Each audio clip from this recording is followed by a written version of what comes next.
What's up, everyone, and welcome to the Emerald Grappling Podcast. I'm your host, Aaron Murphy. Today, I'm joined by a return guest. It's Mr. Patrick Sheridan.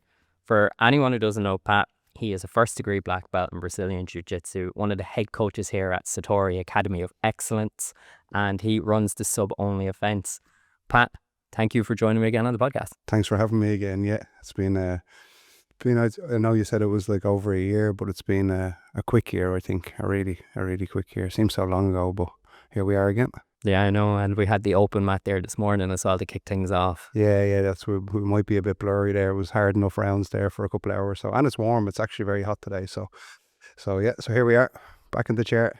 Back again, and Pat absolutely cooked me for the 2 rounds that I rolled with him, and I think my ribs on my left side lodged over to the right with a few neon bellies, but that's part of the game. No, you're not. You're not making me sound good. No, you're not making me sound good. But no, there was good rounds there. Definitely good rounds.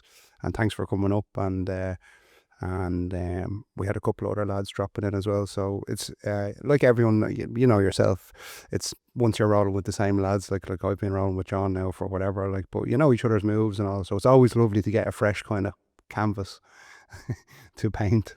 No, it's always good to get a fresh body to move on the mats with. No, absolutely. And shout out to the guys from the Irish Defence Forces Grappling Association for the t-shirt and for the great rounds.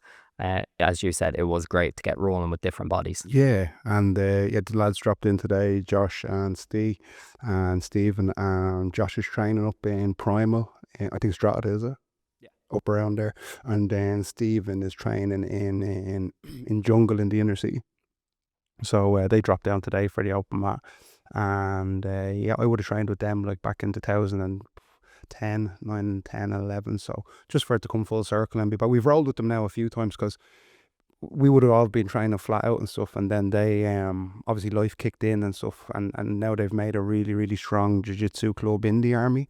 And I think from doing more jiu-jitsu in the army, they're getting more around clubs, getting on plenty of mats. I think they've been in every club in the area or in Dublin and stuff in the last while. So it's just great. It's just great to have an open door kind of policy. Good boys coming down, good rounds, good music on. You know yourself, the dream. Yeah, we're just living the dream for a Saturday morning. Yeah. And how has training been for you? And once again, congratulations on getting the first degree only 2-3 days ago.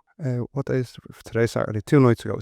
Thursday. Yeah, so Thursday night we got our first degrees on our black belts, and training for me has finally, like after a long time, it's going. I don't want to jinx it now, but it's going. It's not going unbelievable, but it's going. And just to be able to train, jiu-jitsu is a cruel little mistress, like you know yourself. All you want to do is train and do rounds, and the more training you need to do, the badder your back gets, the worse your hips get.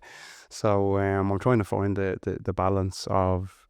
I was only probably used to training a lot of time in one gear, like just go, and sometimes you have to stop, maybe work the defenses, like just keep cool, do more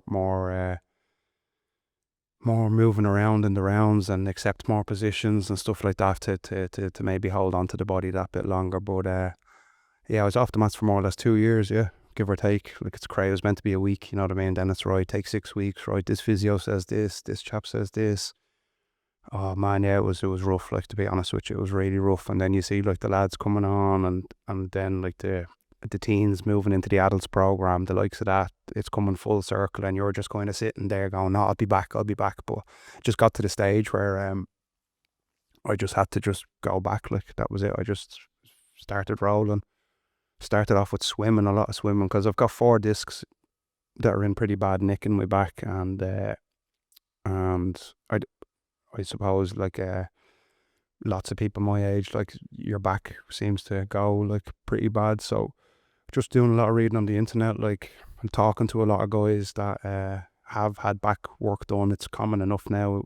It used to be like 10 or 15 years ago, it's like, oh, you got back surgery, like you're done, like, oh, they opened up your back, you're done. But the way some people have explained it to me, like they've advanced, there's a couple of levels of back surgery. It's not just a fusion and lock it all up, like.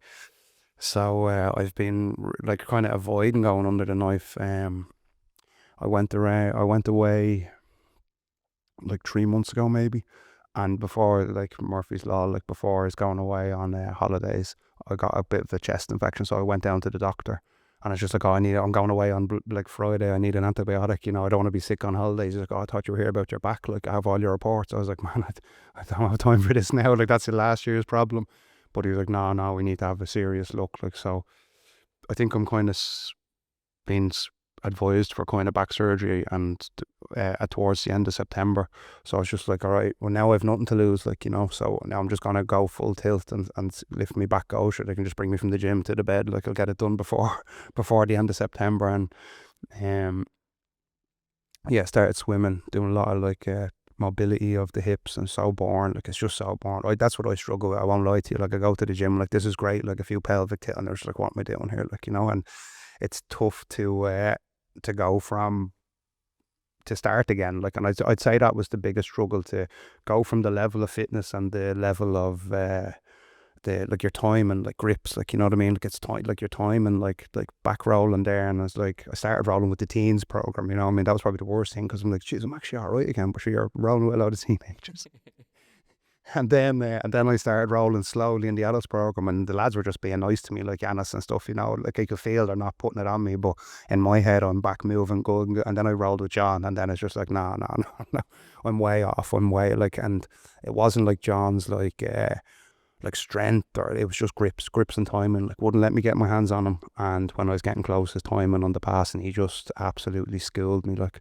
And then I was just like, I really have to sort this out, like, because I'm not getting schooled every night I come to the gym. So since then, I've probably been back rolling now proper, like 4 or 5 weeks, like, and it's just gradually building. And yeah, I'm just really lucky to be back training, like, and really internally happy, and stuff like that's coming back good, like, because it's just a frustration, yourself, like, you're used to training 2 and 3 times a day, then you're not, so then you're twiddling your thumbs. Devil's time, or what is advocate, the idle time is the devil's advocate, like, the mind starts going. Then of course you're looking, you're like, geez, everyone else is rolling, you're lying in the bed and you're like, oh Jesus, like, he's doing great, Jesus, like, and you're just like, why haven't I coming on? So just learning to kind of respect my body, respect the injury, don't push it too hard in a lot of areas, and thank God I've been able to continue it's day by day, like, so just staying positive, and and just see what happens, like. But being back on the mats, you're just so lucky you don't know what you have till it's gone, sort of thing, and just to be able to do rounds back to back now. And like a year ago, like, I'd do a round, like I'd get a serious like jolting pain, like I'd crawl off the mats, and I wouldn't be able to I wouldn't be able to do anything for a week or two, like. And we're very lucky, like, with the people we have around the gym, like the amount of help that the gym has been doing with it, because obviously I'm head of the kids program, so I'm obviously trying to make sure everything's all right. And then you're just like, some days you're not even all right yourself, and then you're like, oh my God, like, it's the knock-on effect is huge. So I've been so lucky with, like, the guys that have stepped up in the gym, helped. We've such a good network, such a good community, and yeah, without the gym, I suppose me and John run the gym, but without the actual gym, the gym wouldn't run, so we're really lucky with the situation we're in. Well, I feel I am anyway, so yeah. Oh, and it was good to get some rolls with you, and we were even chatting after the open mat, and you were saying, like, about recovery and doing like saunas and ice baths. They're really beneficial for it. Yeah, that's why I've noticed that, like, when I'm staying warm, obviously, like, I'm still sweating now, like, that's how warm I am. So, like, when I stay warm, my injuries are a lot less. But, like, how warm can you stay and for how long? That's what I'm kind of worried about. So I'm doing like isometric, shoulder holds and hip holds and stuff, all like back, so you're lying down and holding 2 kilos, like you're doing like 1 kilo, building up to 2 kilos, stuff like this.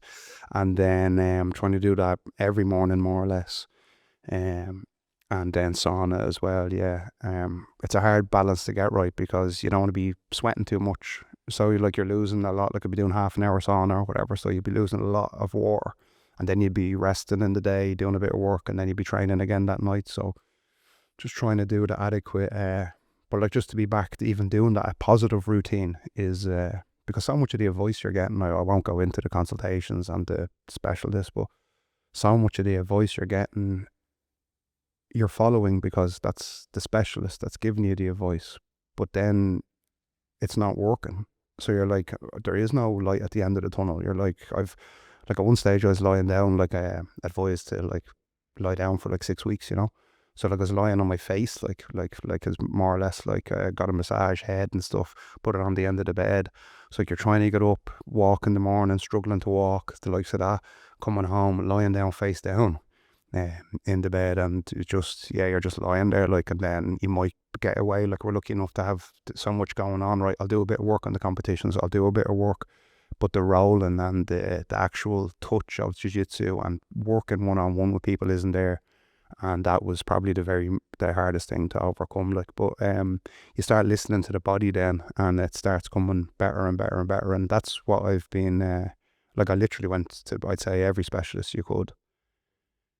I honestly would say, and all up and down the country. Like, I started getting to the stages, like, I'd be going to a specialist in Mullingar, I'd be going to a specialist in Portlaoise. The drive to Mullingar and the drive back from Mullingar would put me in a worse situation. It put me back 2 weeks. So like, actually going to the specialist became a struggle to the point. So yeah, I don't know what I'd say. Just the break when I went away for a while, just done nothing, swimming, the build up of the back and stuff, and and so far so good. So I'll just keep going and see where it ends up. Yeah, hopefully the surgery, when you get it, will hopefully we don't have to get the surgery. That's the goal. Like, please God, I really want to avoid surgery. So I got knee surgery before, like, and it was unreal. Like, my left knee is better than my right knee. I got my left knee done. And but once you're opening the spine, I don't know, like, it's just always in my head that, like, once you open the spine, like, the recovery is 6 weeks. So I know Chris Leddy just got it done for a second time, I think. I was talking to him just briefly, just hope you're all right and best of luck with the recovery and stuff. And Chris has a very good personality, you know what I mean, the way he comes across, and he's very, very funny. But I suppose Stephen that was here, I don't know if I should mention or not, but he had the same procedure, the guy you were rolling with today. So he's had the same procedure last year.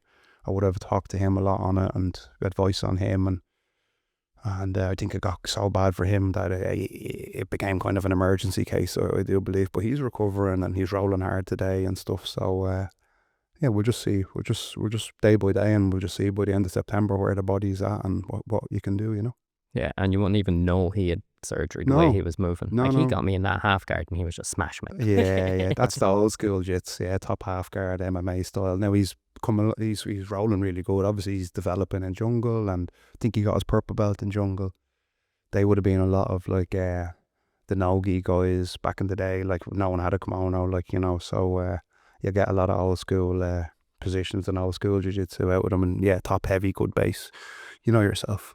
Yeah, no, it was good fun. And I think the last time, just like dawning back, the last time I was actually up here was for the Irish Defence Forces training session. That's funny, isn't it? Yeah, that was back in March of this year. Was it? Yeah. I think it was March. That was good fun. Yeah. And there was the Defence Forces, there was... The Fire Brigade, I think, were a few of them, or was it? And the Garda, I think a couple of the Garda, they stuck some stickers up on the wall, they're still there. Yeah. So, but no, it's really cool. Like, it's really cool that those, like, it's the dream. Like, I know the job you just said, you started a new role, so it'd be lovely if your job just had a jiu-jitsu section where you could go and train jiu-jitsu. Now, obviously, they're hands-on jobs, the guards and the Fire Brigade and the fitness and sports and stuff is a bit more normal and associated. Yeah, but it's brilliant, just brilliant to see. Josh was saying there that's running that kind of started the whole thing. I could be wrong, but I think Josh was kind of first out with the Defence Forces, and then I think the Garda Club were already training, kind of, I think up in Westminstown, which isn't far from it. I think they were doing a little bit of stuff there. Now there's judo up there, and then I think they were like, right, let's us get our rash guards and give her. And then the Fire Brigade, I seen a photo there the other day, and I said to the Josh, I was like, what did you start? But it was like the Fire Brigade out with their sign, and he's like, I actually made them, I got them that sign. So I was saying, geez, it's a small world, but it's class to see, I think. Yeah. And how did you get involved actually with them? Was that just from years ago training with the lads and then suggesting coming up here for a few sessions? So I would have fought like on the same cards as Josh and stuff back up the north and in Wexford and stuff back. We were very close. Like, I was way younger. I didn't know what was going on. They were a bit more. They had a bit more structure in their life probably at the time.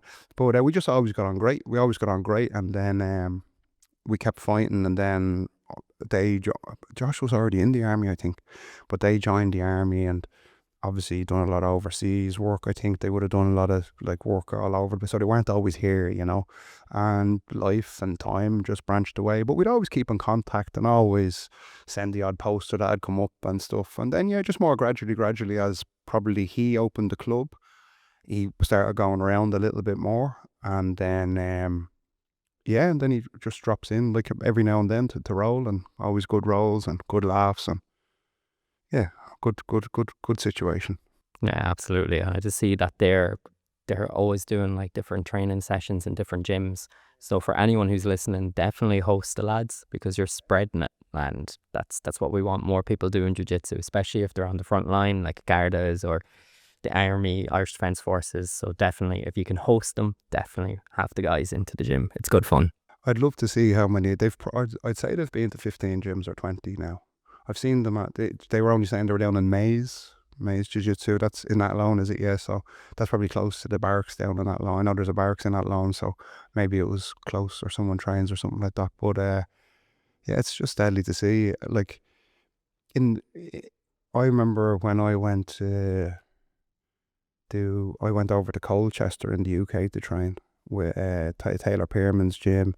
Yanis Reskins would have been there. Tommy Yip, Alan that runs ZR now, he was kind of the head competition coach, and there was a guy there, Shane, that runs Colchester BJJ, and he was like a real good trainer. Stayed there for the week, trained and competed, went up to Scotland, competed, got the train from Leeds, I think it was, up to Scotland and competed. And but Shane was in the army, and he kind of opened my eyes to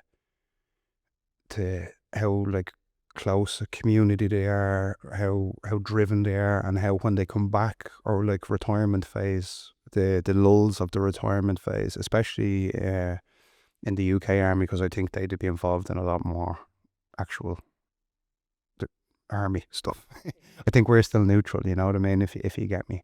And but he really opened my eyes to like the camaraderie that the actual government put into the sport, and like funding for clubs, like if they were coming back, and like a support system for people towards the end of their careers and stuff, the proper way it should be. And it's absolutely huge in the UK. We done too many rounds, man. I can't think of things, but we done a good few rounds there. But what is the name of it? Is that the reorg?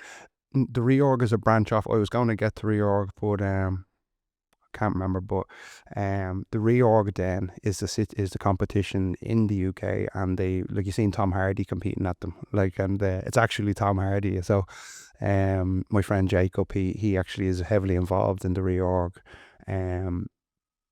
That's the black belt from Birmingham, and it's deadly. Like, it actually is deadly. Like, they put on tournaments 3 or 4 a year, I think it is, and then the money goes into a pot,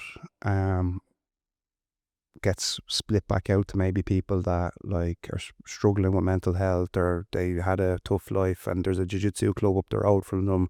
Maybe they'll say, like, we'll pay the first 6 months and give you a kimono, and if you need a help, or pay your kimono. And it's actually to give people the push into jiu-jitsu, because like jiu-jitsu is like, it's very complex, like, but when you're actually doing it, it's so good. Like, and I try to, like, why is it so addictive? Like, why is it? I've done, like, I boxed, done judo, done kickboxing, done MMA, but why is it that I'm addicted to jiu-jitsu? Like, even if you want to leave it, you can't. Like, it stays with you. Like I've seen things before that, like, when you're lying on your side, it brings you back to like problem solving as a baby and stuff, and that's the way your brain works, and it's soothing to that. So, but it's actually a really, really good sport for like your community. And when you see that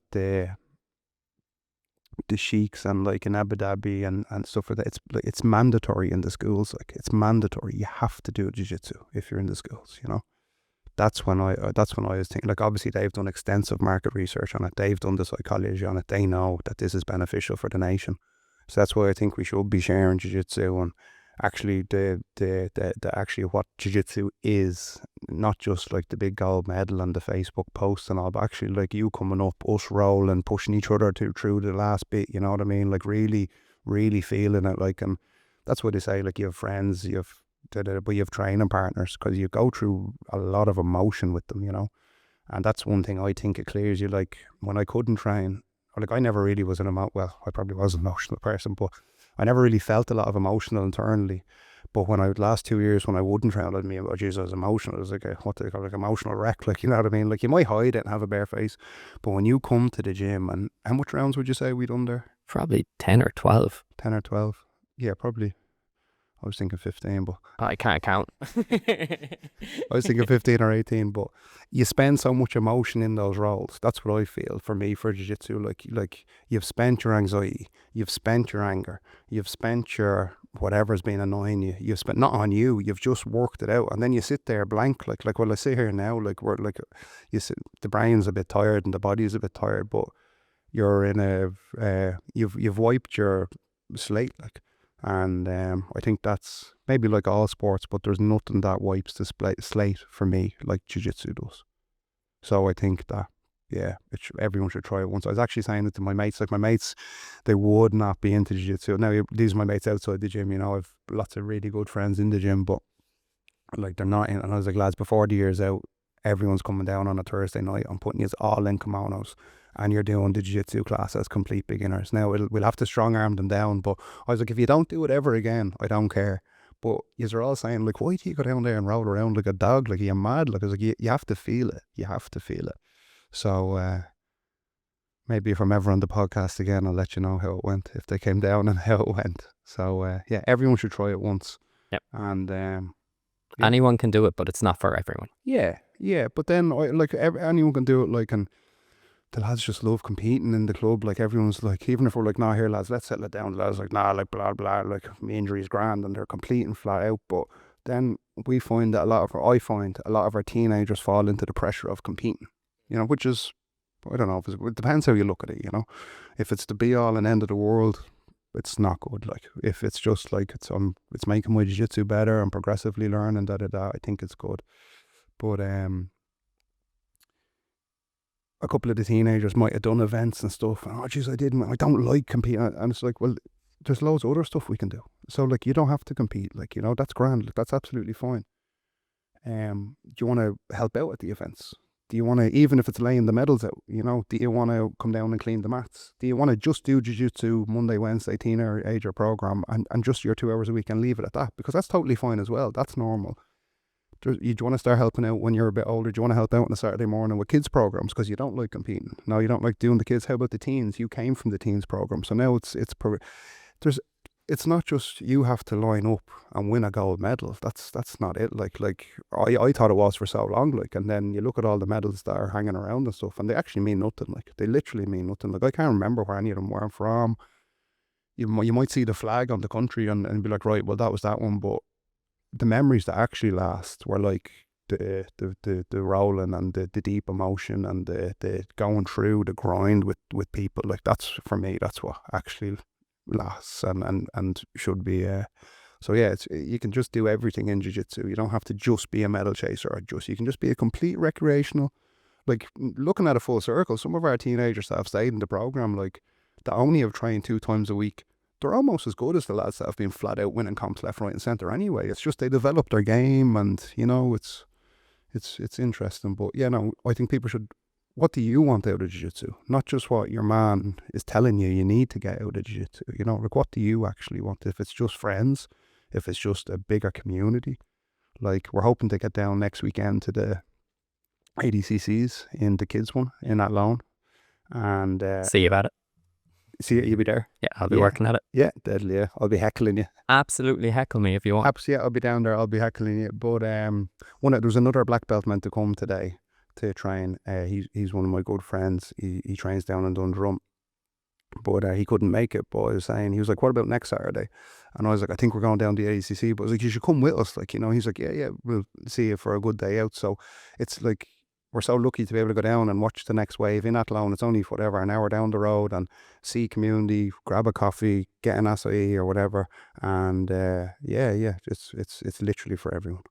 Yeah, there's always different avenues. Like, I think I was saying it to you before, like, I'm not really much of a competitor. I don't have that competitive spark, but I enjoy helping out at the events. I like knowing the rules. I like being a judge or even a referee. And it's just, you got to find what suits you. Yeah, definitely. Yeah, 100%. I try to do it all. Be a judge, be a referee, be whatever. But whatever, literally whatever suits you. A lot of people like are always wondering like what will make the other person, what actually makes you happy. What internally, what makes you happy. If it is going and helping out at a tournament, tournaments can't run without the staff.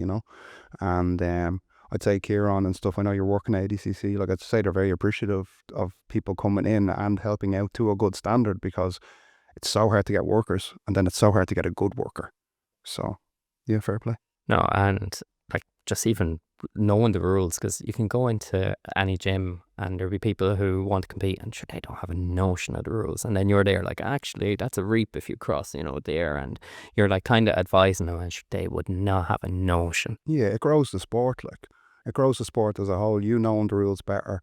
Yeah, that's completely accurate what you're saying, because I can remember back in the day, no one had a clue. Like, it was like you're on top or you're on bottom. You know what I mean? But and then the ADCC rule set is different than the IBJJF rule set, which probably 90% of the gyms follow in the world anyway. So and then you have the NAGA rule set, and then know the rules is very important, especially if you are going to compete, because sure, you were giving an example earlier of maybe someone done a certain thing in ADCC, which in IBJJF would be absolutely grand, but all of a sudden they're down a couple of points, or down because that's the rule set. And and it should be like as the full community, like referees courses, the likes of that, they raise the standard, makes it more popular in the gym, makes it more normalized, and just gradually just elevates the level of the sport, I think.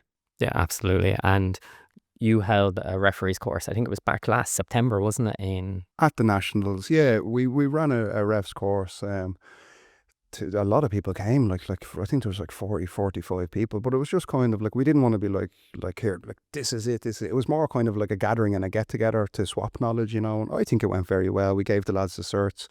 A couple of the lads come and help out at the tournaments and thing, but again, just a community thing, try to raise the standard gradually.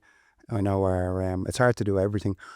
I'm trying to stand back from a lot, because like then I'll be trying to do the ref's course, trying to do the thing, and it's like, what are you actually trying to do? You're just running around a bit. So just getting the right people in, and I think David Zamora and I think Jack Dolan, I think they more or less took the lead on the ref's course that day. I was just kind of breaking it down, and then they were breaking it down, a lot of question and answers back and forth, and everyone left happy with a smile, a good vibe, smile on their face. And if people can just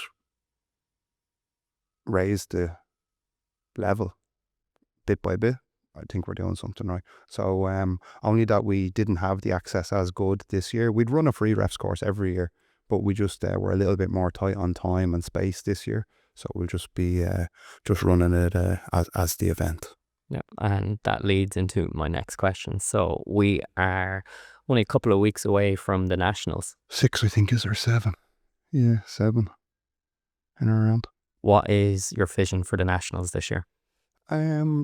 We were always so concentrated on just like doing a good job on the day, and just having a laugh as well, like can't be all serious. So like we're really happy. Like we've been running tournaments since 2013. Like we've ran over 100 events now. I'd say I haven't counted on Smooth Comp, it's I think over 100 events. I'm sure Smooth Comp only came around in 2017. We had already been running events 4 years for, I think, 4 years give or take by that stage. And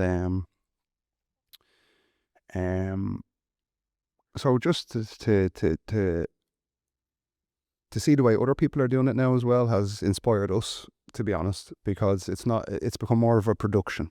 It's not just about, right, we need good fighters, we need good refs, and we need good mats. Now kind of the worldwide vision is coming on it. The aesthetics, interviews, videographers. We've always had videographers and stuff. So we're just trying to. We've never really tried to, but we're trying to like raise the aestheticness of the nationals. So the likes of new medals. So we always, for the nationals, we think that it's such a predominant tournament that it should have a custom medal. From competing for such a long period of time myself, a couple of things that would stand out is when the organisers did put the effort in. They're not just cutting corners, not writing back to your emails, ignoring you when you have a query, don't speak your language when you have a query. That happened a lot on the European circuit. But in Ireland, you should at least be able to get your query answered, in my opinion. So we're just trying to have our customer service that little bit better. We've employed a lot more staff. There's people working on the Instagram now, people working on the emails for feedback to get better, try improve our response time. We've got our they're larger medals that have 2025 on them. So it's the only year you can get that medal. So when you look onto hanging on the wall, it will say 25 and you were the Irish national champion of 25. And just, good homegrown talent and homegrown staff. We've got a new podium, new interview areas, backdrops, new trophies as well. That's sitting on the table here. Yeah, so we ordered we're trying to kind of come with the trophies. So see, a couple of them broke in the box there. So we're lucky when we were taking them out, because I said if we hadn't have done this, I wouldn't have known they were broken. But we have 6 weeks, so we can order a few more. Excuse me. So like we're just trying to give out trophies for the likes of junior kimono, junior NoGi, juvenile kimono, junior NoGi, adult kimono, adult NoGi. I think it's team overall. I think there's been a request for masters NoGi, so we'll order. And then I think we're going to do one for player of the tournament, maybe who gets the most submissions if it's a tie off. And just try to give something back that's a little bit different, a little bit memorable. And I think the fact that we've been doing events that long, that they're starting to, it's kind of rinse and repeat. So like the staff are all there already. Like we've got, let me check, 1, 2, 3. I think we have 4 black belt referees, and if you include me, I'd be 5 black belt referee, 5th black belt referee, and 3 brown belts referees at the moment. So we have 8 brown and black belt referees. And you know yourself, like a good while ago, it was hard to get blue belts to ref, So as the sport has grown, as it's gradually gone up, so has everyone that's working. So we're looking forward to having the homegrown Irish black and brown belt referees on the mats. A couple are coming down from the north, the Team Torres lads. A couple are coming from in Dublin.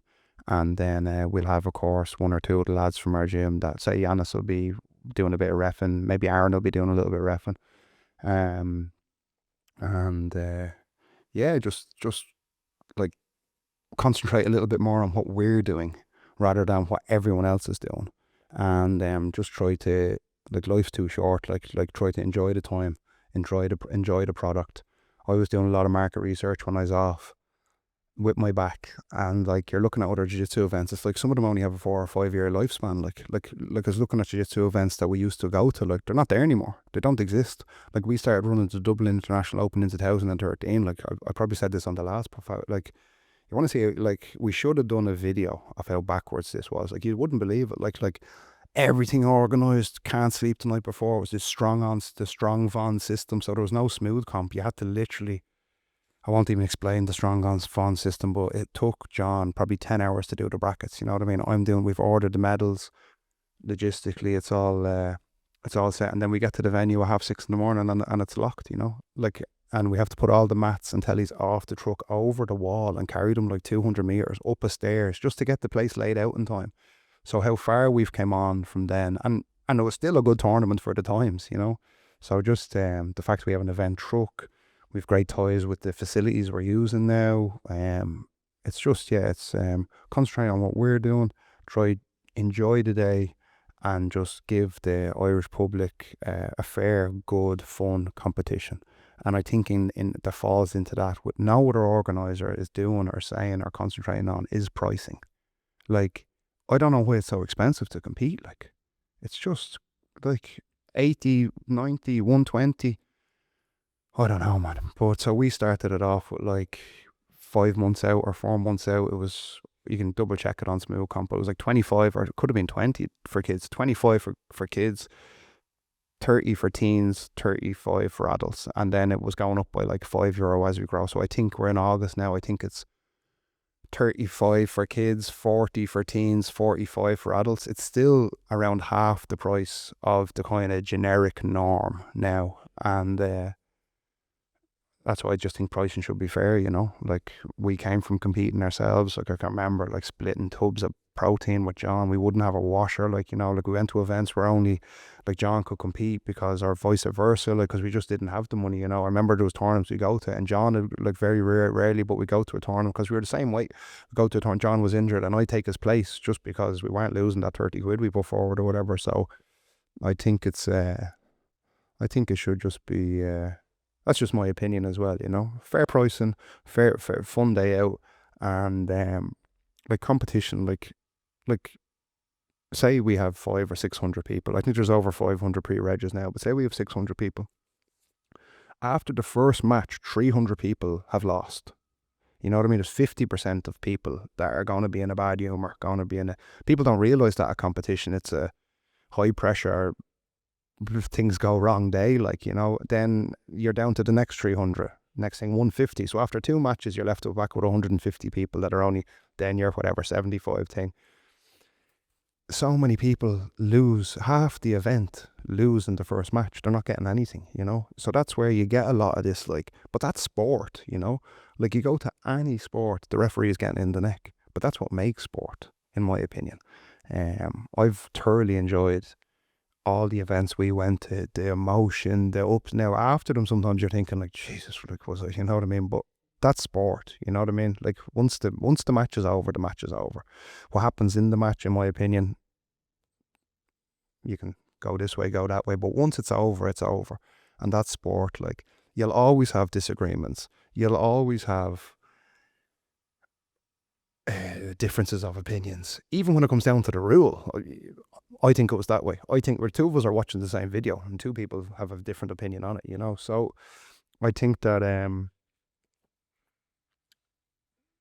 that's sport, and we should all respect the lines and what jiu-jitsu brings us to. And like, you should, in my opinion, you should never like put your hands on another person, you know what I mean, if it's not on the mats, like, you know what I mean. Like, that's why we do martial arts, because we're martial artists, like, you know. Like, there should be no, like, it seems that the more like, the more pressure that's in the pressure cooker, the more wild it's become, you know. Like, people have to remember we're martial artists at the start. Like if you want to fight out on the street or whatever, do bare knuckle or do whatever, you know. Like, it's there for you, like. And just what actually is martial arts: respect, discipline, be able to self-control, control within yourself. Like, everyone's been there, like, you know. You're thinking in your head and you're just like, no, just breathe out. And that's why you don't do that, because you're a martial artist. So I'd like to just like try lead from the front myself as well. Like, John's leading from the front, and I just need to get back on it and leading from the front myself, and what actually martial arts is, you know, in my opinion.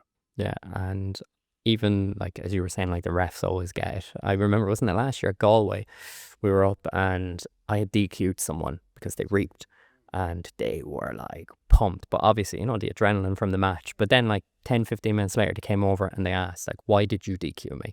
And I was like, you reaped. And then I had to explain it, and you could see the look on their face completely changed when they realized, like, okay, that was a valid reason, because they went off rather than coming up and just being like, oh, mental, you're yeah, an yeah. asshole. You're like, Yeah. whoa, calm down. Yeah, it's in the moment, and we've done it. Like, I've done it myself. Like, I've shouted, I've like been in situations, and I've went back over after 10 or 15 minutes, was like, hey man, like, just listen to me for a sec, like, I apologise, we don't need to say anything else, just what I said there, when I lost emotion, the chap got cheated out of the final or something, and you went mad or something. But again, that's just sport. We can all make mistakes, we can all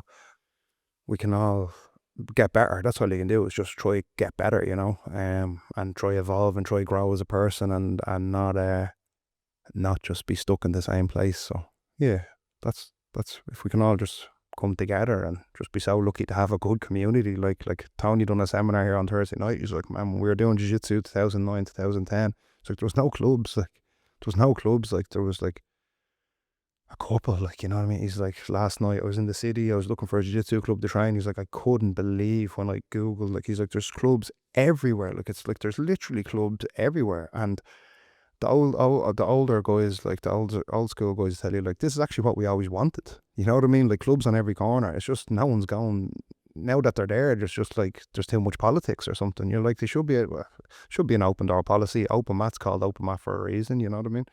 But We're spoiled for choice, really. you're spoiled for choice, yeah. And then like that's just it. Like if you're in the city centre, like I'd love to be proper fit and be able to jump on the train. Like you could go hit up a few clubs, you could do tours. Like that wasn't there. Like so now that it is there, why is everyone bickering? Like yeah, no, I don't understand that. I would cross train quite a lot, and there is gyms you will message and they will say no, like we're not open for outside. That's totally fine, because then you have so many other options. So you're like, oh, I'll just ping this place, and then they're like, yeah, come in. Do you need a gi? Do you need rash guards? What do you need? Anything? You're like, just need the mats. That's all I need. Like we were going to go down to a gym one day, and then we were told that their open mat was now to turn to a closed mat, and we were just like, and this was a local gym. Like we were just like, so basically because we were going to come down and. Maybe what they thought was put hurting on the place. They've actually changed their gym's culture that it's not an open mat anymore, it's closed mat, and put it on their timetable. I was just like, right, close your mat then, man. Like, but don't lie, you were gonna dojo storm. No, but like, yeah, we were. Now dojo storming's gone, but it used to be a bit like that because there wasn't so much social media, and if you were going over to a club or whatever, it would be hard rolls. But like I've been in clubs all up and down the country, never had a problem. Being submitted left, right and centre, submitted people left, right and centre. It's just the way it is, like, you know what I mean? As long as we're all do the same, we're all trying to achieve the same goal. It's a mutual goal, like get better at jiu-jitsu, spread the word a bit, you know, use martial arts like as a lifestyle that you don't do X, Y and Z because you've training in the morning. So it just keeps you on the straight and narrow. Yeah, and if you're looking to do that stuff, go to a competition, man, and let your frustrations out. Yeah, especially if it's the nationals, because you could win one of those nice trophies. Yeah, there we go. Upsell. That's it. Plugging you right there, man. Plug it. Plug in. So yeah, we'll have the rest of the trophies. They're over there, broken the box, but we'll do another order. I think there's 9 in all, so we get them down. The medals are ordered. They're on the way. The belts are on the way, and I think we're only putting up one belt for the NoGi brown and black belt, or hopefully just black belt division. The last couple of years we put up the belts for the female absolute division, and for 3 years in a row we had to give the belt to the adult blue belt absolute. So I was just saying, that's not what the belt was meant to be for. It's not meant to be a secondary down belt, and when it's there it's great, but no girls doing the absolutes, like, no, you know. So what can you do, like? And you hope that the big, like, that belt, I think they were like 300 pounds per belt, like, you know, they were 4 kilos. They were like the best belt we could get, hands down. Like, I thought it'd attract a couple of females to throw down for the belt, but it just didn't the last couple of years. So we went with one belt and then spread out the trophies. We thought it'd be a bit better to maybe invest the money off the second belt into trophies, try to get it spread across the competition a little bit better. And sure, we'll see how it goes. Yeah, I'm looking forward to it. I'll be working the ADCC the day before, and then I'll be coming straight up on the double. You'll see me absolutely caffeinated to the gills on the double. Yeah, it's definitely a busy weekend. It's the busiest one in Irish Jiu-Jitsu history from the looks, but anyway. Yeah, I think there's 5 events on. I think there's Grapple City have one down in Wexford or something. I think Northern Ireland have something on. Is it Empire? Or All Stars or someone? They have something on the same day. Different country technically, but still up the road. Then we have the Nationals on the 28th. And ADCC are on the 27th. And then obviously Ireland BJJ or whatever after coming along and putting an event on the same day as the ADCC. So the Shamrock Cup. Yeah, the Shamrock, whatever you want to call it. But that's between them, you know. We've had the same date on the Irish Nationals the last weekend of September. Before that, we were running the National Children's Jiu-Jitsu Open on the last weekend of September. So we've been on the last weekend of September for the last 10 years or something, whether it's been a grassroots, And then it gradually turned into, we were doing the National Children's League with the grassroots, and then it kind of just turned into, right, it should go to the next step, because the country developed as a whole, and it just became the Irish Nationals. A lot of parents were like, here, look, I'd like to compete today as well. Like, why is it just the National Children's, you know? And then maybe if it was the next day, it's the grassroots. Like, well, the kids could have competed today as well. So we're like, right, sure, we'll just put on the Irish Nationals. And the goal was to have like a few National Children's, a few grassroots, driving towards Nationals over the year. But there's just so much on now. We just stepped back from competitions in Dublin. A couple of years ago, there was so much bickering going on. It was making it unenjoyable. Like, you're meant to like your work. Like, I used to always say, like, my best day of the week was Monday. Like, I was just so eager to go. Like, I loved Mondays. You get out, you go, you get to do jiu-jitsu, get to set this up. But between all the politics that have came in and all the bickering, it was actually just not worth it. Like, so we took some tournaments to Cork. Some Galway had huge. I think we hit like 540 in Galway on our first event or something. It was just like deadly, you know. And then other events started going to Galway and Cork as well. We've stepped back, but that's what we wanted as well. Jiu-Jitsu tournaments just shouldn't be in Dublin, you know. So now there's active tournaments in Galway. There's active tournaments in Cork. Usually that's what happens. Someone goes down and people turn around and go, I live around the corner. I have the access to all this. Why am I running it? And that's competition. That's just the way it goes. So to see like Cork series, there's Cork like this, I'd love to be like, oh yeah, they're mine, but they're not, you know. And the local lads are doing a good job on it. So that's just the way the growth of it, and it's gone. Same in Galway. Was there ever a tournament in Galway? Not that I recall. We went to the Kingfisher Hall, like the biggest venue we could get, great venue, like similar to Dublin prices, invested, custom medals, invested everything. And then next came along another couple of events, and the first thing they do is they look for the cheapest venue. So, but that's their prerogative. That's the way right, can we get the cheaper medals in? Right, who can we get to ref for free? But we don't work like that. Just try to do it to the best of our ability, and what happens. So, then now that we've come back around, and we've always kept the only tournaments we really are running now is the end of January at Children's and Teens, September is the Irish Nationals, and December is Dublin Open. Dublin Open's just staying because it was our first ever tournament, and me and John broke our hearts on it. Like, if I showed you the books, like we didn't break even on it until the 5th year. Like, we were losing money, like the same as our kids program. Like, we used to lose money on our kids program, and John was just like, man, you're so good at teaching the kids, and I was like, you're so good at doing this and that, let's just stay true to it. But like, the rent of the hall used to be like, say it was 60 quid. We used to charge a £5 a kid, get 6 quids, or get 6 kids in, about €30. And then you're paying the other half yourselves then. Yeah, so we'd lose €20 or €30 every class. This went on for about 2 years, like, down in the local school. Like, you know, we'd have to go down early, put out the mats, lose €20 on the class, and go home delighted, because we got to teach jiu-jitsu, and we were doing what made us happy, and gradually turned into a career, you know. So ADCC, I think, have been on that September weekend. But I remember, like, Kieran's bang on. Like we see Kieran. I only sent Kieran a voicemail there being like, I see you're back from, you've got the stuff done on your back, the stem cells and stuff. And he sent me a 2.5 minute voicemail back telling me all about it. Like, you know, I was like, is it accessible? Is it working? I'm in a bit of a jocker myself. And he said, if he sees me down at the ADCC, we'll have a chat or whatever. Like, that's the way it should be. And when we seen that, I think I'm right in saying this, that maybe ADCC was put on a couple of years ago. They might have been a September weekend before last year. They might have been. But it's almost a different event. It's NoGi, adults only, and it caters to that NoGi wave that's huge at the moment. You know, when I look at the Irish Nationals, I'm thinking gi and NoGi, kids, teens, adults. So ADCC can work the other side of the country, and we can work this side of the country on the same weekend, because it's almost a different thing. Almost. Where we'll get a lot more of the IBJJ effort. Gi and NoGi compete the two the same day, don't like heel hooks, you know, whatever. Like, an ADCC are doing their thing, obviously. And we'll have lads that are fighting on that, on that weekend. And,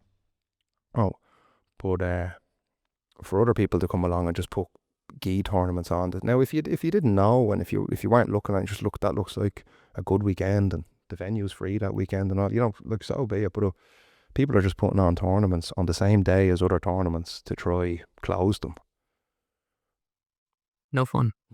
Just the way the world works, I suppose, is it? And just to tie back, if you ever decide to do a competition in the Midlands, I'll happily sign up to that. 'cause Midlands it's, Open. yeah, less driving for me. Less driving for you, yeah. So, yeah, we'll just stick to our local community. We always wanted to make Blanchardstown a hub of jiu-jitsu. Now we've got like seven black belts from Blanchardstown. Like literally live 5 minutes from the gym that all started in 2012, 13, 14. The Irish Nationals are ran from our local community that we're very proud of. Then anyone is using the sports campus, which is 5 minutes, and it's in the Blanchardstown community. The National MMA League is ran from Blanchardstown. I'd say there's between Blanchardstown, like whatever 20-kilometer square region, I'd say there's 5 or 6 jiu-jitsu clubs, 5 or 6 MMA clubs, you know, all in a little circle. So I think people used to think me and John were weirdos going around, like, oh, are you still doing ground karate, you know, like Mexican ground karate. Mexican ground karate. But to see it actually come full circle now, and Blanchardstown is a hub, we've a thriving club. We're really lucky, really lucky. I'm actually curious. Have you ever had the idea of running an invitational yourselves? So we used to do everything. So we used to, whatever was gone popular next, we used to be like, right, we'll just put on as like a sub category at the event or whatever. So like, do you remember Quintet? So we had like Quintet tournaments. Then we had Eddie Bravo EBI that was popular, so we put EBI sections on. Whereas that was cool. Like EBI was cool, like, or still is. It still goes. Is cool. Team events where it's like team versus team. We've done that. Slap Jiu-Jitsu, our Combat Worlds, the one Tom Halpin was doing, wasn't he? Yeah, he won. He won the Worlds. Yeah. So we done a section on that, and I know a chap I used to train MMA with him as well, Brian Riley. He's actually, I only mailed him the other night. He's opened a club called the Flying Column. I think it's close to here. I was just so happy. He's such a good lad. Like, I remember, like, he's always been given a shot. I remember he had hand wraps. He started bringing in, I think he was in the same college as me as well or something. I used to see him around everywhere. But I remember him coming up and giving me a set of hand wraps, being like, and they were Dublin Ballyclea hand wraps. And he's just like, this is my company and they're for you. And so he's after opening a gym close by. And I think that's good to see as well, you know. Yeah, no, absolutely. Yeah, because the Satori Invitational has like a nice ring to it. Just saying now. Yeah, it might have the ring, but sorry, yeah, my point on that, Brian Riley, he came and done the slap jiu-jitsu, and he won it, yeah, and Jesus, yeah, they were slapping him, and there's only 2 of them entered it, and Jesus, they were slapping head off each other, like, and they were delighted, you know what I mean? It's just like, right, at least we done it. So, Satori Invitational, we're thinking, who... Jonathan Block started doing good ones like the sub 80s, over 80s. So they were Ireland's first professional events, and we were fighting on them, lucky enough to fight on them. They were in a theatre kind of style. And yeah, I always had an idea of doing an invitational in Blanchardstown. There is a nice venue, but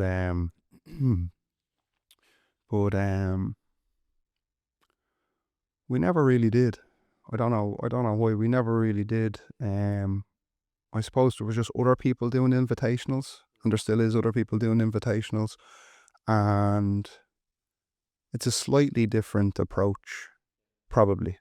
And yeah, we just haven't gone for it yet. The MMA is taking so much. Like, there's so much logistics to do in the MMA.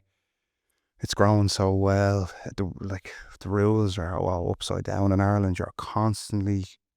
You have to keep your ear to the ground to even just to stay afloat. So I suppose between the 3 jiu-jitsu that we run and the 5 or 6 MMA, we're too busy. Yeah, you don't have the bandwidth to do it all. Yeah. You can only do so much. Yeah. So. Yeah, and you'd mentioned about how like the NoGi wave at the moment, we're only a couple of weeks out from the ADCC trials. I know, as in Aaron's competing in the trials this year. Yeah, he's sending in loads of pages about weight cutting, or loads of questions about weight cutting at the moment. So, you know, he's going to ADCC. But it's what were we going to say? Yeah, no, I was just going to say, like, we've seen the Irish people have had great success at, like, Tom Halpin won, Sam McNally's won it, and we've seen great performances from the likes of Jack Dunn, even John Luca, like, placing pretty high. Do you think that the Irish standard in NoGi has like grown to the point where we're actually on par with like the likes of the Europeans and world stage now compared to back in the day? I don't know, but I suppose the results would seem to be going that way. At least the lads, fair play to them all, like, and at least they're going out there and placing and stuff. And I guess the fact that they're winning it and placing, like Sam beating Gary Town at that time and stuff, it's a huge achievement. I think if the country worked together a little bit better, it'd be more than just 4 or 5 names, in my opinion. But yeah, I guess the standard, like, the longer you do something, the better you get at it. The country kind of, when was the first kind of wave? I know, like 2006, 2007, there was a couple of clubs around there. This and the other, then like 2010, 11, 12 started burning, and then from 2012, 13, 14, people got serious. Like, well, we got serious anyway, and I'd like to think that me and John were involved in kind of that first wave where you go to the competitions and there'd be 10 people there. Like, we go to the Europeans and there'd be 10 people there, and you'd know them all personally, like, and then the next thing, it was a little bit more, and now how many people are going to the Europeans from Ireland? Is there 100 or 200, 150? Oh, it's packed. It's absolutely packed every time. So deadly, like, so from going around that's the way I think I said on the last podcast, is like, we used to have to go to the UK because there was no tournament in Ireland. You had like one in Cork, maybe the Irish Open, and that was it. And that was like 2 times a year. And then you're going to try compete at the Europeans, and you're talking to whoever, they're like, yeah, I'm competing like whatever every 3 weeks. I'm doing this competition, doing that competition. Just like, what is going on? That's why we started running the events. It's just like, right, to get anywhere near these, like, we're gonna have to start, like, being good at jiu-jitsu is one thing. Being good at competition jiu-jitsu is a whole different thing, So I think, like, now that the results are starting to maybe come as a whole, maybe it's just full circle that Ireland have committed, the time is there, the teams are good. But again, when we would have been going out to the Europeans and competing at blue belt and purple belt and stuff, there was Team Ireland training days, like, I was in that college in Closh to Edith Finglas. And there was a hall there that I didn't rent it, I just happened to be in the college. That was rented by whoever. Everyone would get together, people would come down. I think people threw a $5 at the door just to pay for the hall that day, and maybe there was a couple of bottles of water thrown in the corner. I was just rounds. And that went on for a while, like, and I thought that was really good for the lifting the Irish standard, and then that just stopped. So yeah, I think Irish Jiu-Jitsu has come on as a whole, and hopefully it can keep coming on as a whole. Yeah. It'd be great to actually have like camps like that running up to like the ADCC, because I know Andrew McGahan and Jean Luca, they run the ones for like the NoGi Europeans and that. So imagine if actually some gyms volunteered, like, bring everyone, do positional sparring, run even through the rule sets and that, and then have like a big team gone out. Like, that'd be the dream. And maybe until fund, like, but then it'll get funny as well. Like, if funding came and then a bit of a government body and all, but then it'll just be like, it's starting to get like, and I was actually talking to Andrew McGatton a couple of weeks ago about the schedule, and I posted into the Irish group that we should maybe try to make some kind of calendar, and like, a couple of people have reached out and sent their dates and stuff, but people aren't really like bothered anymore, and like, I did get a bit of good feedback, but anyone that's associated to like international events and the stuff like that in Trinidad, they're just not interested, because they just want to take over. They don't want to grow the sport. They see the young kids coming up and through. They just want a money bag at the end of it. And the less of the community and the less of the commodity that they can see happening, the more that hopefully they'll profit from it. And just privatising and businessising it completely, like, and ruining the sport, in my opinion. But everyone's out. Everyone has their own opinions. Everyone has their own agendas. Some people just get into jiu-jitsu for money, Like, I know some competition organisers that have never done jiu-jitsu, and they run some of the biggest events in the world. I used to work at one of them, but then there's other, like me and John, we've competed like a white belt, blue belt, purple belt, brown belt, black belt. John's back competing. He's back winning. He won the Venice Open there a couple of weeks ago. He's been flying out to Canada, flying into the UK, all quiet, all on the quiet. You wouldn't even know. I don't even know when John's competing. He's gone, and that's right, fair enough. John's gone competing, but yeah, just try to do your best, I suppose, isn't it? Yeah, and it's actually great seeing John back competing. As you were saying, like you just randomly see it on his Instagram story. There he is with a medal. Crazy. Yeah, look, and John's like he was 39 this year, like, so I was 35. And like, I can remember watching John fight when he was 14, like I would have been 10, like, you know. And I can remember watching him compete. I'd be competing soon after. And like, so John's probably been competing now like 25 years, like at least, like in one discipline or another, like consistently as well, like, you know, every couple of months there'd be something. Whereas boxing, like I know he's boxing, the judo, then obviously like through college events and kickboxing, and the medals are out there from like world champion or European champion 2001 and stuff, you know. So it's just ingrained in his identity. He's extremely good competitor. Like he's a very, very good competitor. And yeah, and it's great to see. Oh, it is great to see. And even had 2 rolls with him today, and just he smashed me, absolutely smashed me. So Good. Thanks for that, John. Thanks for that, John. He smashes me. Don't feel too bad, man. He's smashing me as well. So,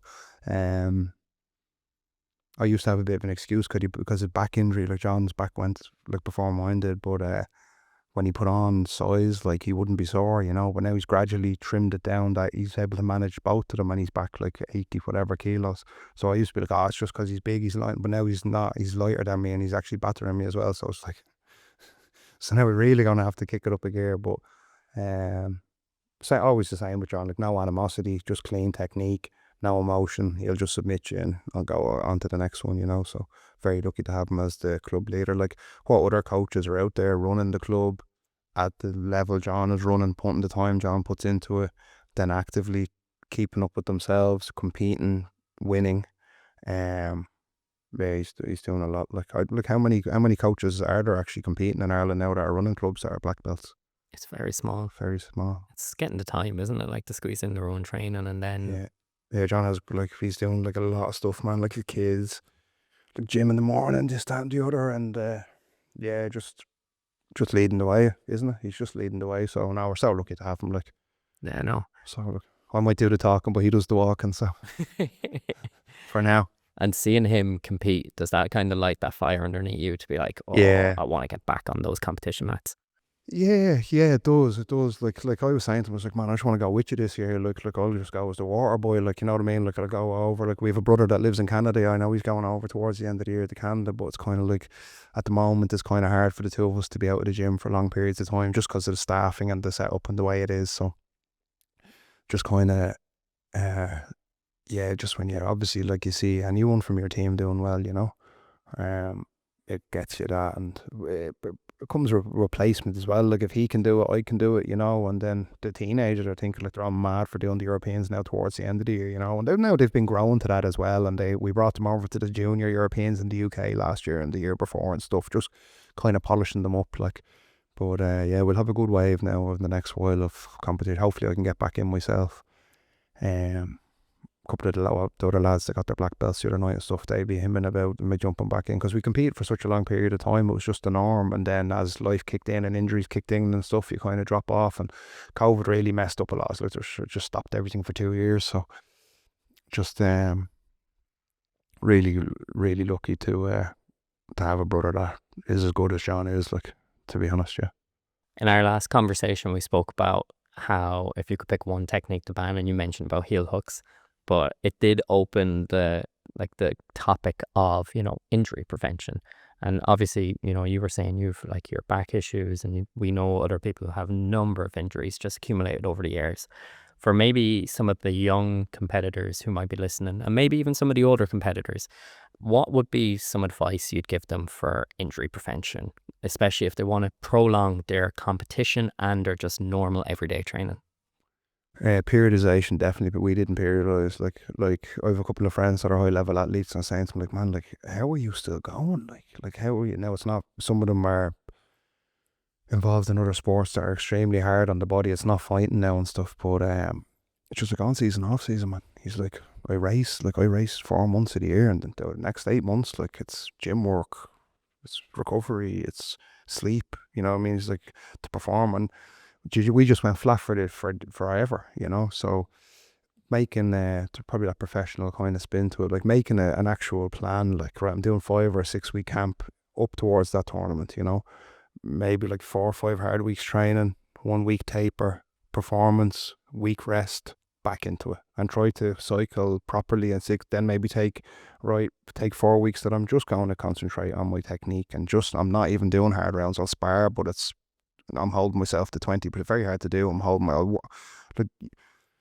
we were sparring the other night, and it was hot, like, and we were pushing it, like, and everyone was like, a lot of people were in bits, and I was saying, everyone's like, get back in, everyone's rolling. You don't have to be winning. Just because you're not winning doesn't mean that you're not rolling. I was like, if you're in bottom side control, or you're in bottom half guard, so be it. Just survive, just breathe. That's all you have to do.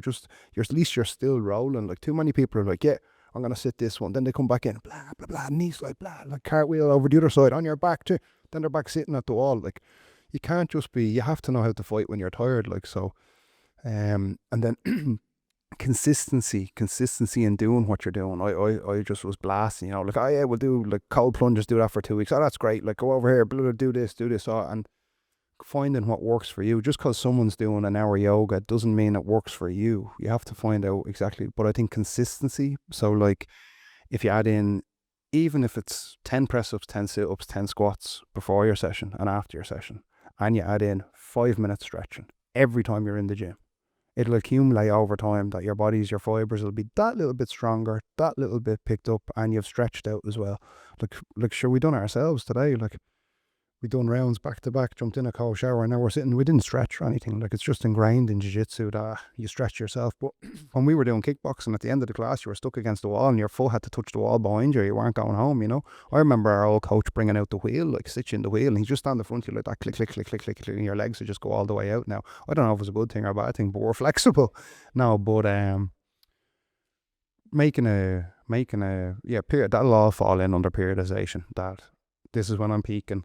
And John's really good at organising that stuff. He's better at me than organising periodization and weight cuts and all of that stuff, the science behind it and the deeper thinking about it. And but John does be constantly. John's like I can see, like, it comes up on my phone, like, see, I've got my own Instagram, National Children's, Grassroots, MMA League, Satori, SubOnly. There's like 6 Instagrams that are being ran. Like, I'm not running them, but they're still coming up on my phone, so I can see these messages are coming in. And like, daily it'll be messages off the students to John, like the amount of people that send the weight in the morning, you know what I mean, like right, I need your morning weight for the 6 weeks out, like, and then whatever is going on, you need maybe an experienced coach, if you don't know, experienced coach or someone that has your interest in, and then just the correct kind of path. And I'd say again, periodization and on-season, off-season, there has to be a time where, like, I didn't improve in jiu-jitsu or purple belt. Like, all I done was like single leg, X pass, get to the back and choke, and that's all I tried to do.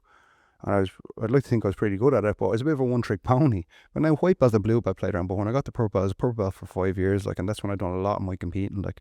And you're so focused on winning the event that you can't actually grow into your gym. You know what I mean? Like, the lads at BT, I'd be like, nah, I'm working on my comp game. You know what I mean? Like, blah, da. Whereas everyone else is doing all my platas and getting to the back, and you know what I mean? I wasn't developing as a whole. I was just developing a kind of competition game. So I probably stagnated my areas in other training. So just like training for fun, like the last couple of weeks has definitely been the most happiest I've ever been in jiu-jitsu, 100%. And all I'm doing is rolling. So I think that's an important kind of area to look at for myself. That I'm more happier just being part of the club and being lucky enough to be able to spar with the lads than going off winning gold medals, bringing them back in, because the internal happiness just comes actually from helping the community. Yeah, absolutely. No, absolutely. And it's great seeing you back on the mats, as you were saying, like the 2 years.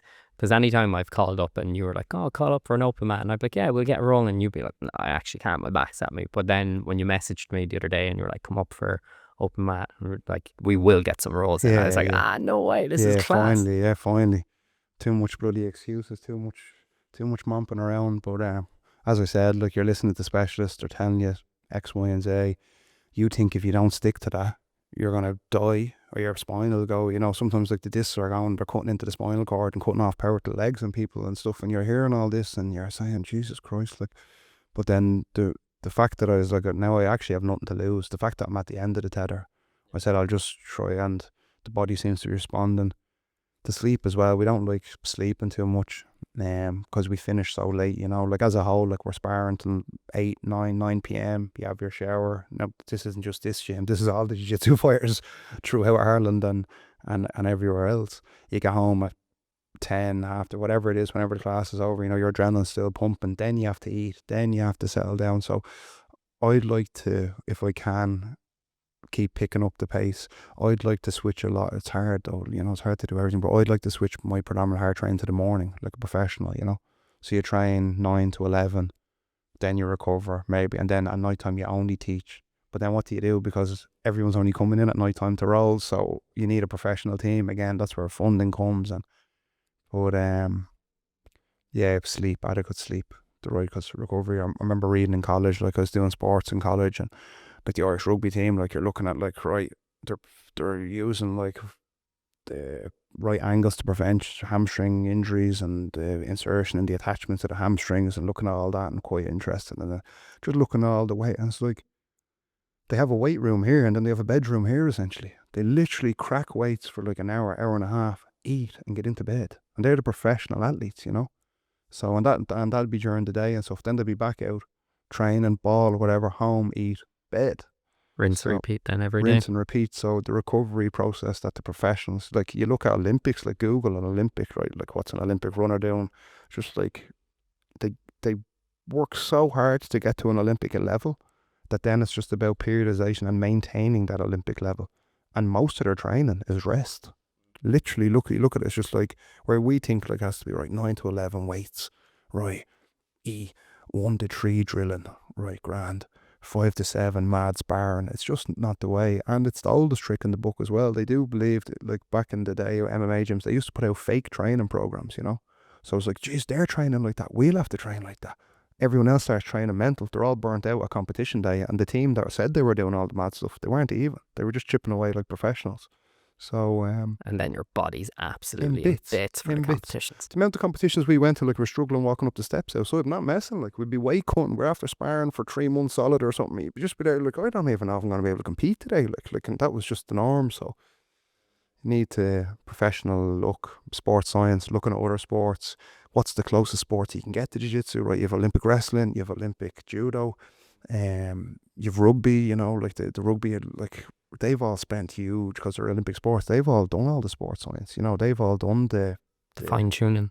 The fine-tuning of it, exactly, like, and it's not only been like this year and last year, like sure, when did judo start in the Olympics? Like, I don't have the dates, but jeez, I wouldn't know either. It was a long time ago, yeah. And since then, they would have had a Olympic committee putting money into it to better the sport, you know, so if you can just look at other sports that have really got to the professional level and how did they do it and what can you implement then to do it, I think that would help a lot. Absolutely. And yeah, just taking like small nuggets of information, making it more professionalized, and then prioritizing recovery, because like not many people, as you were saying, like you're coming home at night, it's 10:30 at night, you're after training, your adrenaline is pumped, you're probably still wide awake till like 1, 2 in the morning, and then you're up at 7, 8 to go and just keep going. You haven't recovered. No. Essentially, you haven't recovered, and you're rolling into the next one, and then comes the coffee, and like the amount of lads I see coming around with cans of Monster, like you're just like, get that stuff out of here, like that absolute heart attack juice. Like if you're 16 and you need that, there's something wrong, like, you know what I mean? Like, should be water, like, so yeah. And then I think recovery kind of has become a bit more of a niche at the moment. Plunge pools just open in every corner, the boots, like the compression boots, there's all that. So I suppose fitness as a lifestyle has really just taken off. It doesn't like the gym down the road, like a lot of people are going there and they might just be standing around and stuff, but like sure, at least they're still going to the gym, you know. It's culturally, it's a lot more accepted, or it's a lot more pushed now in fitness, like, so yeah, whatever you can do, find your rhythm, don't overtrain, and don't be worried what your man's doing. Like that's what I think causes a lot of, it's like, oh, he's doing this, I have to do this, he's speed drilling, I have to speed drill, you know. Just what does your actual body respond to? And yeah, I just want to touch back on the seminar and you getting your first degree, John getting his first degree. You handed out what, 5 black belts? 5 Satori black belts. So there's me and John, we're first degree now. And then there's the lads that would have started with us like in the first club. So we've had 3 clubs now over the 13 years. We had where we started, then we had the big one, and then after COVID we've had this one, and all those members have been in all of them, you know. So that's the really cool factor. So the first one up was Taylor Bradley. He's been a big part of the club, really good training partner.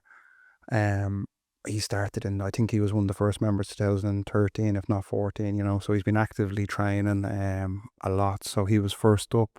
Then there was Paul McHugh. He's very good at jiu-jitsu. He came from Japanese jiu-jitsu as well, so he could do a forward roll when he came in, you know what I mean? Like, he already had a bit of ground movement. So I know, and he doesn't really anymore, but if you were lucky enough to get on his back or get him a mount, the next thing there'd be some Japanese wrist lock thrown on or something, you know, his old stuff would kick back in.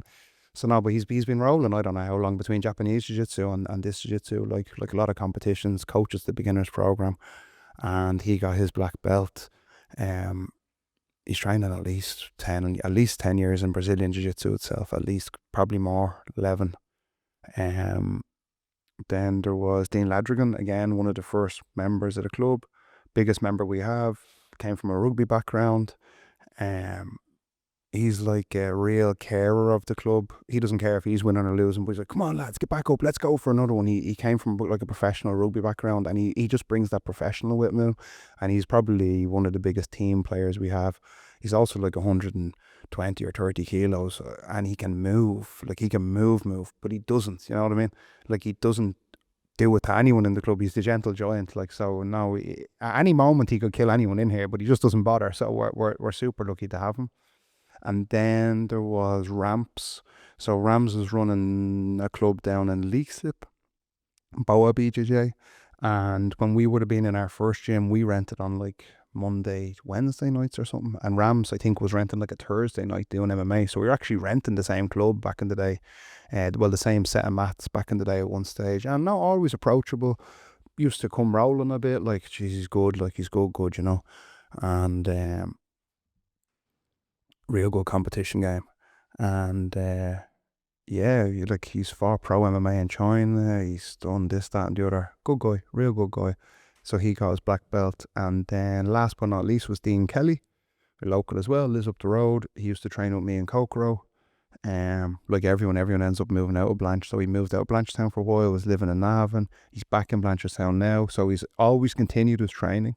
And yeah, sure, he's been on the mats with me one way or another for 15 years. Like, so no, it was great to give them their belts. It was surreal. Like, it was so hard for us to come on. Like, it was so that we were stuck at, like, a lot of stuff went on in the background.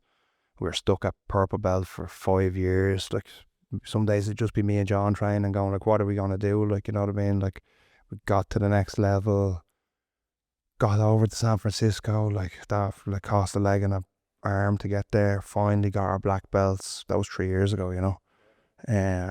Then with a lot of hard work on the club, John's been really, like, picking the club up. I was concentrating more on the events the last couple of years, because we won't get into it, but we needed to be done. And so just to kind of hit me when we stood back and we were like, it was full circle. Like, it was the full circle. Like, we hadn't completed the full circle, and now I feel like we have. And if nothing else has happened, or nothing else ever happens, we don't own them or anything, but we have 5 black belts, you know what I mean? We have, well, I know I'm a black belt myself, and John's a black belt, so we have 7 active black belts. Then came the brown belts. We gave out 3 brown belts. Like, a brown belt used to be like, oh my god, like, you know, jiu-jitsu's come on a little bit. So, like, Giannis, like, he started in the kids program, teenager, like, you know, like, he's 25 now. Giannis is probably on the mats. He got that real bad knee injury, but he's as strong as ever now. It's behind him. I'm so happy to see, like, because that could have finished him off. Like, it has finished a lot of other people off. ACL surgery, like, you know. So to give him his brown belt and see him coming on as a person, and geez, no, it's really, really, it was really great. Now, that's just all for me. John will have his old take on it. He'd have a different angle on it. Hopefully it's similar to mine. He would have trained a lot with Taylor, like drilling and stuff. When I was in college, I had to go off to college, and him and Taylor would be training. John and Paul would be talking a lot of the programs. Paul was teaching the beginners program for so long here. So yeah, Dean would always be advising the club and helping the club on, like, aesthetics and how to look right and stuff like that. And John and Ram said, if you rubbing with competition, and then with Dean Kelly as well. So we're really, really lucky with the guys. They were the right ones. Whether we even if we knew it or not, they were the right ones, and it means a huge amount to me and John. We didn't know until the next day, but geez, we rang each other and we're like, Jesus, that was unreal, like, you know what I mean? So I think it's the full circle. We've been rolling for 15 years now. The club's been open for 13 years, and I think that's just the start of it. The next wave of black belts are going to come. The next wave of black belts, hopefully by the time we get our next stripe, the brown belts are ready to go to the next step, and it'll just every year now, every 3 years or whatever, and in the end the whole club will be black belts. That's what'll happen. Yeah, the momentum will just keep everyone going as well. Yeah, because like, I didn't think we could do it. Like, you know, we opened our club as blue belts. You could see a purple belt walking by, you'd be like, oh, one day. Then I was like, right, I'm a purple belt, right, grand.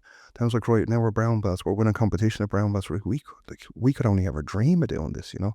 Then I was like, we actually got our black belt, and you look down and it's like, and then to see the guys with their black belts, it means more to me to see them 5 with their black belts than it does my black belt. So I'm delighted, really delighted.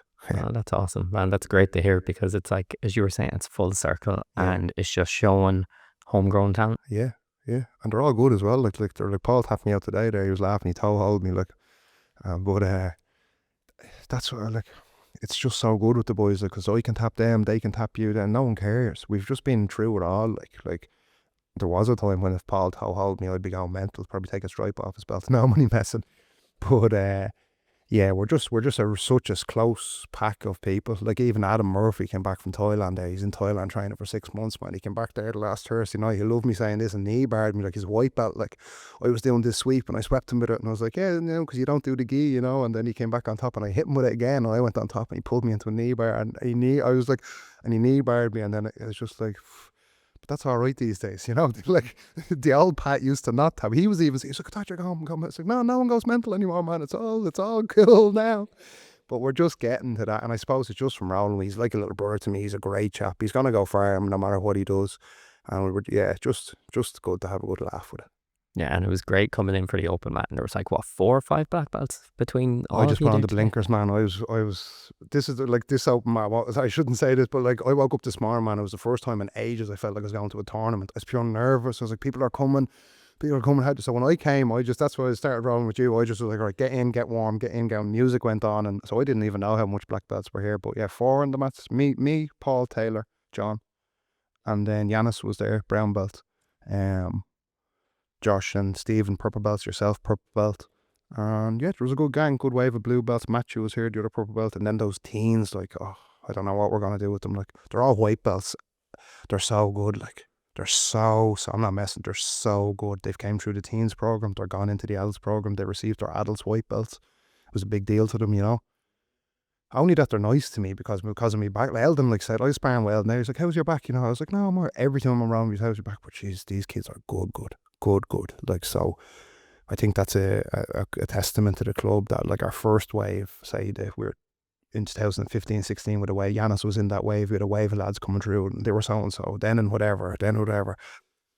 But now the 16 and 17 year olds are coming through are legit, and hopefully the next group of them that come through are even better again. And that's, whether you like it or not, that's just the way it's going to go. So you're going to have to respect them, you know what I mean? And they're good. Yeah, they're insane, and the fact that, like, they're so young and nimble as well. Whereas, like, I'm 31, I'm a masters competitor now, so I'm just like, oh, I'm gonna take it nice and slow. And then, like, next thing you know, I was getting boloed, and they had my back, and I was just like, okay, we're going that route. Yeah, and they all come from the MMA background, so they don't mind. They're like, if you want to, like all those lads that are there today, they're all fighting MMA, you know. Like Paul, he's not here today. He has an injury, it'll be gone soon, but he's had about 30 MMA fights now. Your man Eldon that was there, like, I don't know if he's on 15 or whatever. Rory's had a load of bar. Your man Timmer, the green belt, that's what we gave him his 10 years. Like, he's rolling 10 years. Like, he's 14. He joined the club when he's 4. We have pictures of him out there, him and Yanis. Like, Yanis is so young, but Timmer's like literally the size up to your knee. And now he's putting a pace on you. So, yeah, really, really great to be able to provide the place. Like me and John never, like, we always, like, had to go here, there, everywhere to train, but to be able to provide a good, safe place with padded walls, good standard of mats. It's 5 minutes from their house. They all have bikes. they can come in and do a little bit of drilling if there's a senior lad sitting on the desk. It's just an accessible place for them, and it's great, really great. And once again, thank you for having me up today. It was great crack. I'm going to try and get up more often. And yeah, because I think I had like back to back, I think it was like black belt roll, black belt, brown belt, and then another black belt. And it was just like a sea of purple belts. And I was just like, okay, Good. right, I need to get more action in and more like used to rolling with higher belts. Even though I have them in Lakeland, you kind of get used to everyone's game. But coming to somewhere else, you know, it allows you to work differently and see how they're going to operate, and then get knee rides to where one rib is there, now it's over here. Moving left, and you zigged when you should have zagged. But we'll have to come down as well, because like John competed against Tyrone. I can remember rolling with Tyrone in SBG. I'm just thinking like, oh my God, like, get this chap off me, like, you know what I mean? Like he's so good. Like I'll put my hands up and say Tyrone is a very, very high level guy. Like, he's had competition success. I think he came from a junior program. He was rolling when he was a kid, kind of, was he teenagers, Possibly, late teenagers, yeah, all the so. way in. But like, you're in great hands down there. He's a gentle giant, I suppose, isn't he? But he's legit. Tyrone is legit. And yeah, we'd love to, now that we're back operating a little bit better, we'll have to come down and then share the mats and get around a little bit more, and not dojo storm, and just gentle acceptance. The collaboration. Yeah, collab. But thanks for having me on the podcast again. Thanks for the roles earlier. Yeah, fair play. Thanks for everything. Yeah. No, thank you. And if you've enjoyed this episode of the podcast, I would greatly appreciate if you're listening to the audio version to give us a 5-star review on Spotify or Apple Podcast. And if you're watching this on YouTube, please remember to like, share, and subscribe.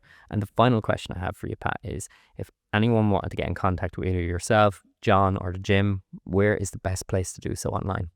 The website, yeah. If you go onto the Satori BJJ website, it'll drop down. Like, the first thing that drops down is for a free trial. If you put your details on there, we get them on the other side, and then we can contact you for organising your free trial. We always do a free trial. I know a lot of other gyms, like, you have to sign up and come in, but like, we're so confident of jiu-jitsu, and that's probably the problem. And me and John just have so much fun here. We don't really care. Like, so, like, it's so good, like, that if you sign up, it's great, and if you don't, well, at least you done a class, and you got a taste of what jiu-jitsu is.